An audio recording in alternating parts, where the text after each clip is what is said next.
మేడ్చల్ జిల్లా కుత్బుల్లాపూర్ నియోజకవర్గంలోని కొంపల్లిలో Indian air ఫోర్స్లో ఉద్యోగాలు ఇస్తానని సుమారు 50 మంది నిరుద్యోగుల నుండి 2 కోట్ల రూపాయలు తీసుకొని నిరుద్యోగులకు fake hall ticket, fake certificate ఇచ్చి వారికి మాయమాటలు చెప్పి పరారైన కొంపల్లికి చెందిన కేతావత్ సంతోష్. తీసుకున్నారా? లేదండి. మరి ఎలా నమ్మారు మీరు అతన్ని? మరి అదేగా చెప్పేది, ఐడెంటిటీ కార్డ్తో సహా మొత్తం చూపించిన తర్వాత, మొత్తం ఆయన చూసిన తర్వాత ఓకే అన్న తర్వాతనే కదా, ఇప్పుడు నేను ఒక్కనే కదా, నాతో పాటు ఒక 50 మెంబర్స్ ఉన్నారు.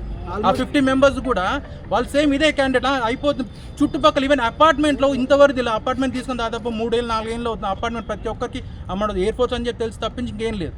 ఇప్పుడు మా సైడే ఉందని నేను ఒక్కనే అనుకుంటే కాదు, ఇక్కడ 50 మంది ఉన్నారు. 50 మంది దగ్గర నుంచి ఒక్కొక్క దగ్గర నుంచి 6 లక్షలు అని చెప్పండి మాటలు కాదుగా. మీరు బ్యాంక్ ఎంప్లాయా? నేను బ్యాంక్ ఎంప్లాయీ కదండి, ఒకప్పుడు బ్యాంక్లో ఎంప్లాయీ. ఆయన నా దగ్గరకు వస్తే నాకు తెలిసిన వాళ్ళతో ఇప్పించాను. అసలు ఎయిర్ ఫోర్స్ ఎంప్లాయా కాదా? అదే చెప్తాను సార్, స్టార్టింగ్ లో ఆయన ఐడి కార్డ్స్ అన్ని చూపించాను. లోన్లో వెరిఫికేషన్లో ఆయన ఎంప్లాయా కాదా తెలిసిపోతుంది కదా. ప్రవీణ్ అంటే సంతోష్ అతను ఎవరైతే ఉన్నారో అలా ఆల్మోస్ట్ అందరికీ జాబ్స్ ఇప్పిస్తా అని చెప్పి ప్రతి ఒక్కరి దగ్గర నుంచి 6 lakhs వరకు తీసుకున్నాడు. అలా ఆల్మోస్ట్ 50 మెంబర్స్ నుంచి తీసుకున్నాడు. ఆయన మాత్రం ఎయిర్ ఫోర్స్ ఎంప్లాయ్ అని ప్రతి దగ్గర చూపించుకొని మీకు జాబ్ ఇప్పిస్తా చేస్తానని చెప్పేసి ప్రతి దగ్గర చెప్పాడు. అట్ ది సేమ్ టైం ఈ రోజు రేపు అనుకుంటూ ఆల్మోస్ట్ 2 years వరకు డ్రాగ్ చేసుకుంటూ ఉన్నాడు. అందులో కొంతమంది అయితే ఏకంగా ఒక అబ్బాయి అయితే వాళ్ళ తల్లిది మంగళసూత్రం కూడా అమ్ముకొని ఇచ్చేయాల్సి వచ్చింది. అలాంటి మంది ఉన్నారు దాంట్లో. ఇప్పుడు ఈరోజు ఇంతగానో మొన్న రీసెంట్గా 27th అయిపోతుందని చెప్పేసి కూడా దానికి ఒక్కరోజు ముందు మొత్తం సెల్ఫ్ స్విచ్ ఆఫ్ చేసుకుని పోయాడు. మేము లిటరల్లీ చెప్పాలంటే ఆయన ఇంకా ఇక్కడ కాకుండా వారు ఊళ్ళు బాన్స్వాడ వరకు కూడా పోయేసి వచ్చాం. అక్కడ కూడా పోయిందా నో రిజల్ట్.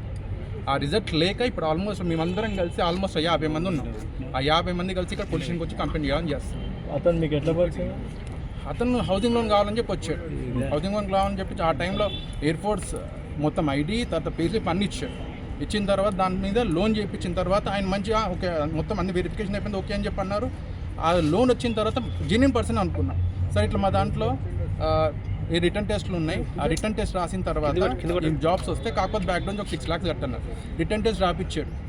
తర్వాత హాల్ టికెట్ ఇచ్చాడు, పోలీస్ వెరిఫికేషన్ చెప్పారు, మెడికల్ టెస్ట్ కూడా చేయించాడు. ఇవన్నీ చేయించిన తర్వాత ఎవరైనా ఓకే అని చెప్పేసి అనుకున్నా. కాకపోతే అవన్నీ చేసిన ఈరోజు 2 days బ్యాక్ ఒక వన్ వీక్ బ్యాక్ తర్వాత తెలిసి ఈజ్ ఫ్రాడ్ అని చెప్పి తెలిసి.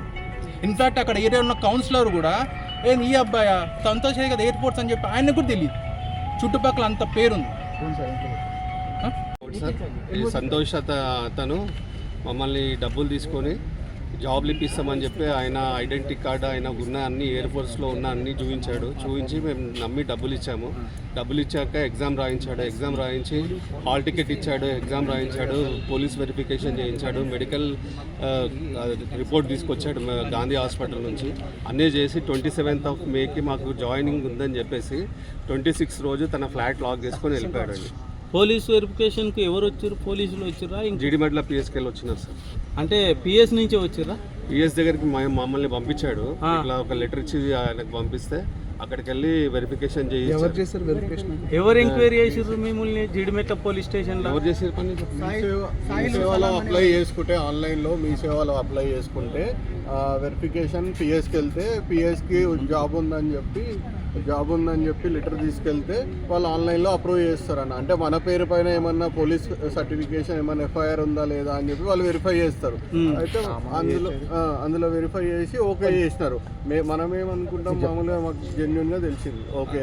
అదే విధంగా మెడికల్ కూడా అక్కడ గాంధీ హాస్పిటల్లో కూడా అట్లా అదే విధంగా మెడికల్ టెస్ట్లు కూడా చేయించాడు సార్. మెడికల్ టెస్ట్ రిపోర్ట్ కూడా తీసుకున్నాడు.